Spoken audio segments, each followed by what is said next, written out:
Well, good morning and welcome to Adventures in Awakening. It's 8 o'clock here in Blackstone, and when I wake up and come down to my computer, I have an adventure. An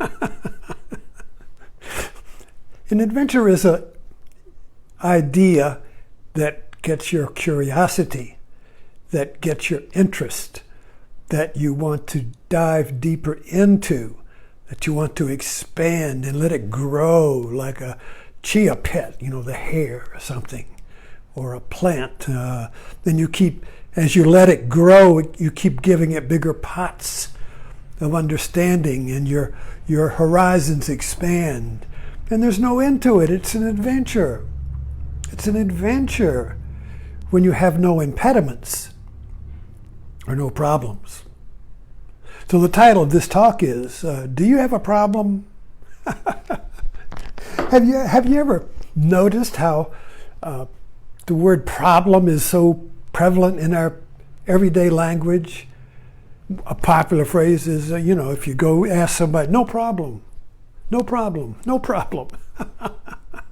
Nobody's got a problem, but everybody's got a problem. I got a problem. But have you ever looked at what is the frame of the problem? I have a problem. Would you fix this? I have a problem. Houston, we have a problem. That's the most classic thing. The astronauts, so we got a problem. And then Zorba says, life is a problem. Roll up your sleeves, dance. So we got this grammar that's shaping everything. I hate to tell you this, but I was an English teacher once. You'd never believe it because I can't spell. But yeah, so I had to teach grammar. And remember dissecting a sentence? Oh, how fun that was. You draw a little horizontal thing and you got subject, verb, object. That is the formula for the Indo-European language. Other languages don't have that, may not have that. Navajo language just has verbs, no nouns. So everything's a happening. They're all hippies. So our language, it's called the Indo-European language, which covers all of the Romance languages and all the languages of Europe, basically, has that subject verb. Something is doing something to something. And Newton framed the whole universe on that grammar. Nouns, things, are doing things to things. It's a pool table. Life is a billiard table, a bunch of things knocking into things. And this is a very good metaphor or viewpoint if you want to make things and if you want to fix the things you make. Because then you make a machine, and the machine is the thing that does things to things. And so the grammar kind of like understands it. And if you got a problem, well, then you find the problem, remove it, replace it, fix it, and the effect, which is the problem, is removed. And that's the way we think. So when we say, I've got a problem, I, a noun, has a problem, which is another noun. It's something. I can name it. What's your problem? Oh, well, it's this or that. You see? So, I have it. That's the grammatical frame. But is that really the truth? Is that really? Is there another view? It's not that that's wrong, because it really is very useful. I mean, you can't catch a bus unless you are catching the bus, you see. You, noun, verb, bus. You can't even communicate.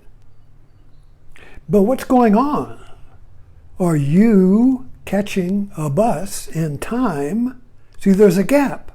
There's a space between you, the subject, and the object. You see, I am doing something, that's time, you see. But when there is just catching, Alan Watts talked about this a lot. There's just catching. When you are running for a bus, there is just running. That's now. Time comes in when I got to catch the bus in the future. How fast can I go to catch the bus? Or whatever, you see. That's a means to, subject, verb is time, end is the end of time. When I catch the bus, that ends the time of how long it takes me to catch the bus, you see. So if you look at it from the grammatical point of view, the grammar creates the suffering of the problem. I'm missing the bus. I don't have the bus. I got a yearning to catch the bus. This is a metaphor. But you see, I want to catch the bus. That wanting to catch the bus is painful. And I will only get rid of that pain of wanting to catch the bus when I catch the bus. But then I want to get to where the bus is going. How long am I going to be on this bus? I got a problem. You see, so the grammar creates the pain of the problem. But if everything is a verb, everything is just catching or running, or I am not talking, there is just talking. You are not listening, there is just listening. So we can look at our world from a different grammatical viewpoint. No nouns and objects, just verbs. So what happens? Play with this. Think about it. Is there a problem if everything is a verb? If there is no I'm trying to catch the bus, but there is just catching, where's the problem? A lot of times I will tell people, thank you for, maybe I took somebody to the grocery store or something. Thank you for taking me to the grocery store. You got rid of my problem. And I will say, well, I have to sit somewhere. So what's the difference if I sit here in the car taking you to the grocery store, or I sit at home at rest, you see? So when there's just a verb, there's just sitting, you see, where's the problem? Think about it. Poof. I have to sit somewhere. Well, the joke would be, the guy's in the electric chair. And you say, oh, have you got a problem? No, I have to sit somewhere. I just made that up. But you get the point. On my best routine. So that's irony, by the way. Anyway, so look at that. I have a problem. So we all have these problems, but it's caused by our grammar, you see. So the problem, and this way Zorba. Zorba is a Zen movie. Watch it. Dig it up. Zorba is a Zen master. There's no better Zen movie than Zorba. And Zorba says, if you get the soundtrack, I have the soundtrack of Zorba, and it plays the music, the dance music, the Zorba music, and then there will be a little bit of Zorba wisdom. Little wisdom, little music, little wisdom, little music. And one of his little wisdoms was, life is a problem. Roll up your sleeves and jump in, you see. Life's a verb. That's why Zorba dances. That's why Zorba dances, you see. He dances on because life is a dance. Life is a verb. Dancing is not a noun. You could say, oh, well, that's dancing.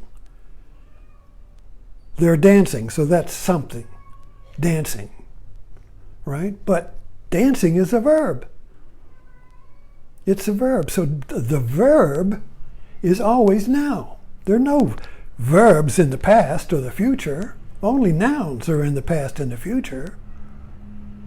And if you think that you are a thing now, having a problem, you see, you've made yourself into a noun and forgotten the verb. You see, but life is a verb. Life is a verb. It's action. It's movement. It's dynamic. It's a fountain. But we look at it as a river. Past, future, you see. Something is doing something to something, and it's always a problem. See, because we have taken the action, the verb, and split it into a noun and an object.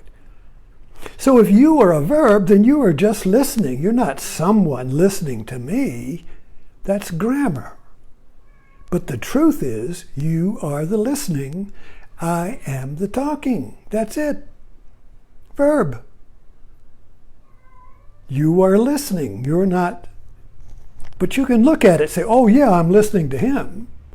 But that's the way the language structures it. The truth of it, the zen of it, I'll say, is there's just listening. Just a verb. But the verb has no name. So the talking and the listening are now.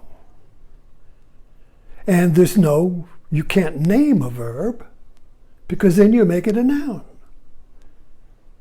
So the Pippies were right. Life is a happening.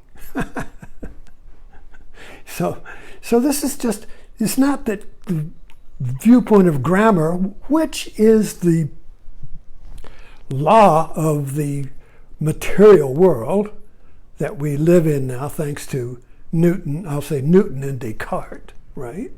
The age of reason created a worldview that the world is subjects doing something to objects, and that's a problem